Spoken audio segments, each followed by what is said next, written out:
What's up, everybody? AMD reported earnings. It's a popular stock, a highly followed stock, and kind of a stock that indicates what's going on in the world of chips and semiconductors, even AI, data centers. Kind of also gives indications of the economy, right? So we're going to talk about the stock today.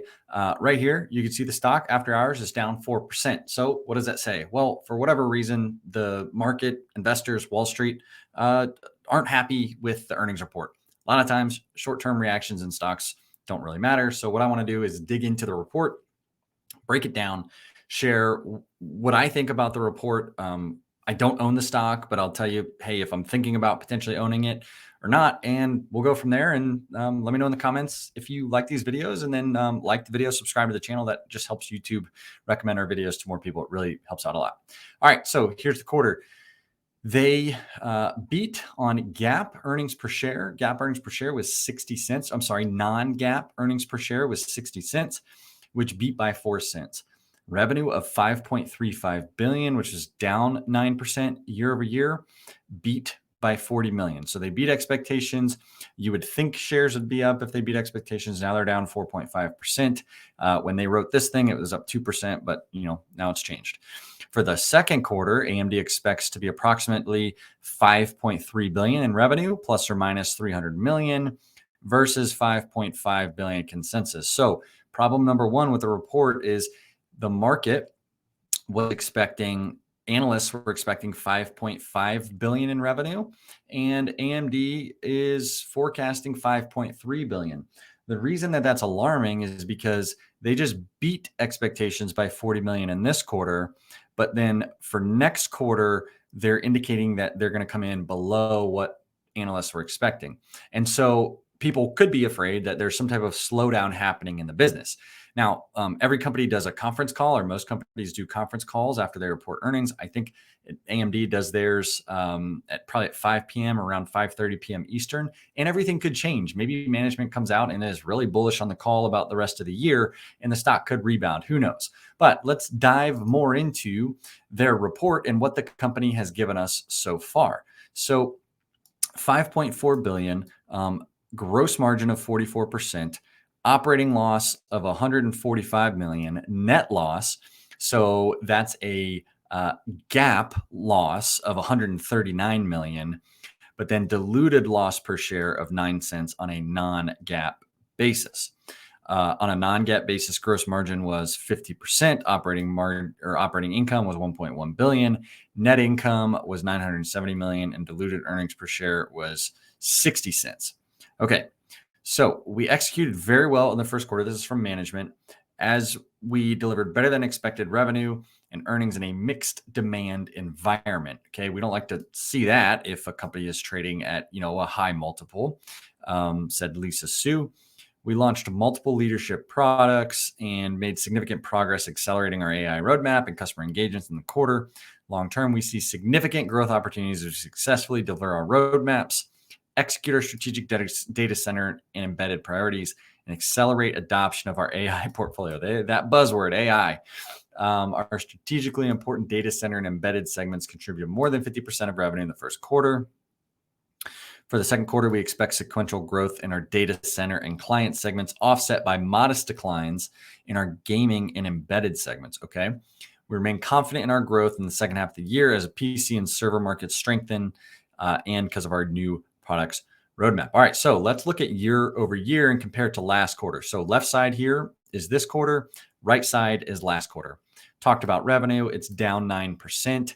Kind of more concerning to me, gross profit is down 16%. So ideally, we would see gross profit not be down as much as revenue. And that's an indication that, hey, they're getting more profitable. So something to look into there. Gross margin, 48% in Q1 2022, 44% in Q1 2023. What does that mean? Well, they're either having to discount things or they're selling a higher volume of lower gross margin products versus their higher gross margin products. So something to look into there. What's going on with gross profit and gross profit margin? Operating expenses. This is where, I start to get concerned about companies that have done really well and are trading at the kind of the high end of their historic multiples. We're seeing revenue go in one direction and expenses go in the opposite direction and go up. I don't like that. I'm not trying to be bearish on the stock. Again, I have no position right now. I'm just being honest. We saw operating expenses of 1.95 billion in Q1 2022 and 2.5 billion in Q1 2023, a 30% increase just about. Okay, operating income went from up 951 million to negative 145 million, so something to look into there. Operating margin from 16% to negative 3%. A net loss of 139 million from 786 million in the positive, and then earnings per share from 56 cents in the positive to negative 9 cents. So that's their GAAP quarterly results. All right, let's jump into their income statement here, and we'll get to the bottom of kind of like why those expenses are going up. That's what I want to try to figure out here. We can see the revenue here. The left side is April 2023. Right side is March 2022. This is, again, comparing to Q1 of last year versus this year. And we see the net revenue numbers, so 5.9 billion versus 5.4 billion if you round up. And then, so revenue dropped. Cost of sales was 2.88 billion in 2022 and 2.7 billion in 2023. But then they amortized acquisition-related intangibles of 305 million versus only 186 million last year. And so that's why cost of sales is bumped up a little bit to basically $3 billion versus 3. So it's essentially flat, right? But revenue has come down, and that's where you get the difference in gross margin. Now, if we look at R&D, research and development, you can see right at about $1 billion last year versus $1.4 billion this year. Marketing expense is basically the same between the 2 years. Again, amortization is higher this year than last year. And so that's where you get a difference in operating income compared this year to last year. That's where the drop is coming from. Okay. And then, what the market really cares about is their different segments and how the different segments are doing. We can see here, this might be a little concerning because data center is basically flat year over year, and their data center revenue is kind of like one of the things that people are most excited about. And so to see that flat year over year might be a little concerning to the market. And so maybe that's where some of this weakness, now it's down, I just looked over, it's down 4.7%. So it's getting a little bit worse. Again, we'll see what happens. Basically 1.3 billion versus 1.3 billion, but then the operating income was 427 million on, the 1.3 billion in sales last year. And it's down to 148 million in operating income on the same amount of sales this year. So that's a little bit concerning, right? There's something going on there where the operating income is not as high on the same amount of revenue. Gaming is down a little bit. Operating income is down there. And then client revenue was $2.1 billion last year, down to 739 million this year. And they moved from positive operating income last year to negative operating income this year in that segment. Then we get down to their capital expenditures. They were almost double this year. Their adjusted EBITDA is down from almost 2 billion last year to 1.3 billion this year. Cash and cash equivalents is down from 6.5 billion to 5.9. Okay, so it's not concerning, but we don't want to see that keep going in that same direction. We want to see that expanding. Free cash flow down from 924 million to 328. And then, their debt is up as well. Okay, so now we've jumped over to Stock Unlock, one of my favorite new platforms and tools. I'm a paying subscriber. They've got this pretty cool thing. It's got the price targets for analysts out there.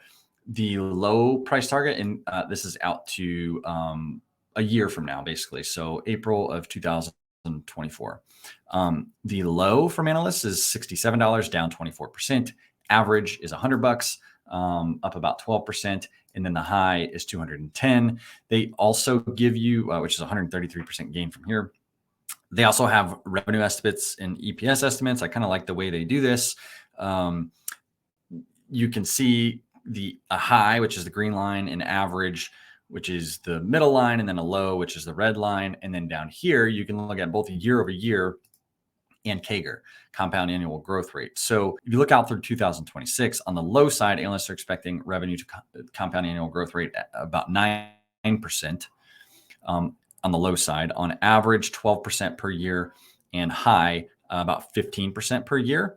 Earnings per share, they're expecting it to grow low 70, average 71, high 73. So that's kind of the expectations that analysts currently have built into the stock. All right, so I've jumped over to fast graphs, and the reason I jumped over to fast graphs is because now we can see kind of what the analysts are expecting back in Stock Unlock for earnings growth and revenue growth over the next few years.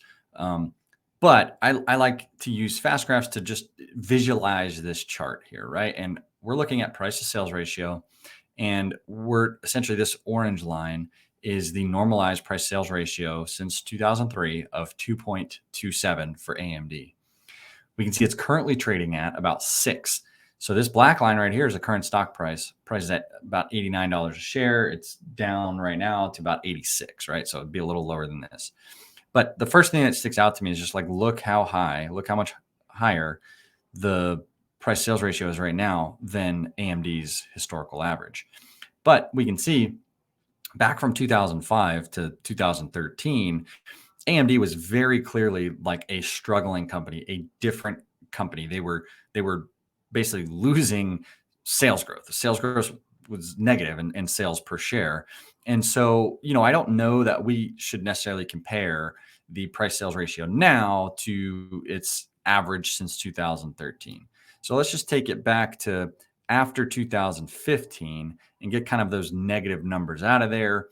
We at least get it up to its normalized price sales ratio of 5. But then the thing to remember is that, in my opinion, it was just like way too high after COVID, up to 12, right? And so it's inaccurate to the upside. And so I don't know. I think, a reasonable price sales valuation for this stock is somewhere between 3 and 4, maybe 5. Right now it's trading at 6.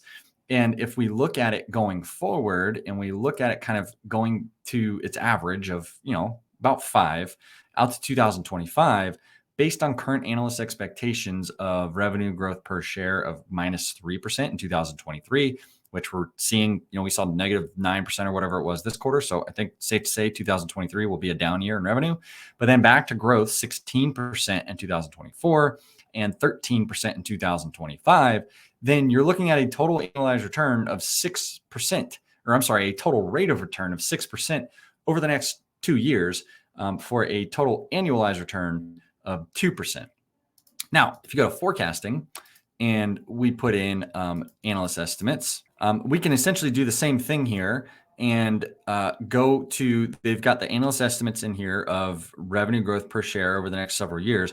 But maybe you want to argue that a price sales ratio of 6 is more fair, and that's what it should trade at. If that's what you believe, then over the next 3 years through 2025, you're looking at, or 2 years, I'm bad at math, you're looking at a total rate of return of 29% for an annualized rate of return of 10%. If that's what you think, maybe you're bullish on AI, you think that AMD is going to do even better, trade at a higher multiple, then, it might be an interesting stock for you.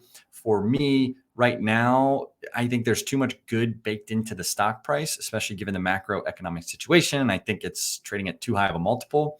So I'm just going to put this one kind of on the sidelines for now. And what I would love to see is it come down to I don't really care about the price, right? Because as sales grow or earnings grow, if the price goes up, but sales grow more than the rate at which the stock goes up, the stock could actually be more undervalued in the future at a higher stock price because sales or whatever metric is growing faster. So let's stop looking at just stock prices and start to look at things in terms of multiples, right? Because if you're an investor, that's really what matters. So I want to see this thing down to a price sales multiple between 4 and 5. And then I would get real interested in potentially buying shares. Again, if you like this content, do me a favor, like the video, subscribe to the channel. If you want more, if you want to get these directly in your inbox, as well as charts and more things that you can look at aside from just this YouTube video, I share my entire portfolio, everything I do, all my buys, all my sells, everything I'm doing in my email newsletter, austin.substack.com, which is linked down in the description below. So check that out. Thanks for your support. Appreciate you watching, and let me know your thoughts in the comments. If you agree, is AMD undervalued? Am I right? Is it a little bit overvalued? And just what are you thinking about the market right now?